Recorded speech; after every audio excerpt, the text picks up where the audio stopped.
Oisem, vibrant et épicé, une sortie unique publiée par les éditions de l'Horloge.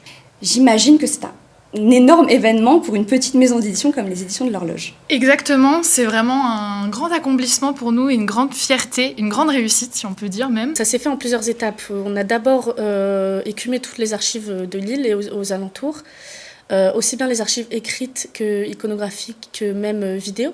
Oisem s'impose à travers l'histoire par son perpétuel mouvement et l'impact de ses révolutions au sein même de la métropole.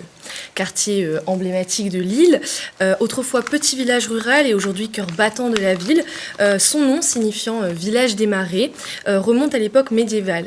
Oisem devient un quartier de la municipalité lilloise, mais parce que ça correspond en fait à l'essor de la révolution industrielle, première puis deuxième révolution industrielle. Et là, on peut dire, en gros, pour résumer, Shaima, que c'est le moment où Oisem va accueillir un certain nombre d'industries textiles, des filatures notamment. Il en reste d'ailleurs une mémoire aujourd'hui dans un certain nombre de lieux qui sont, qui ont été transformés en lieux de culture, en lieux muséologiques. On pense notamment à la Maison Folie, par exemple. On entend souvent des termes presque barbares. J'entends les termes gentrification, c'est des termes à la mode, oui. Boboisation. On va les décompter. Voilà, boboisation du quartier d'Oisem.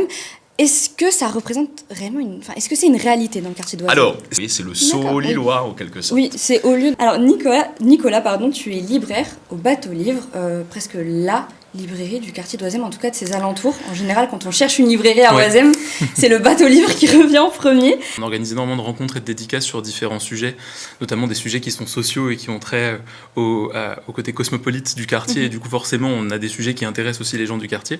En fait, on n'a pas de livre sur Oisem spécifiquement et aussi bien confectionné.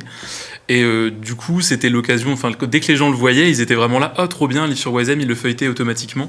Oisem, vibrant et épicé, le premier beau livre sur Oisem. Mais du coup, c'est vrai que c'est le seul aussi spécifique et aussi précis qu'on ait sur le sujet. En bref, Oisem, on l'aime et surtout on y retourne. On aime bien l'histoire et on aime bien les archives aux éditions de l'Horloge.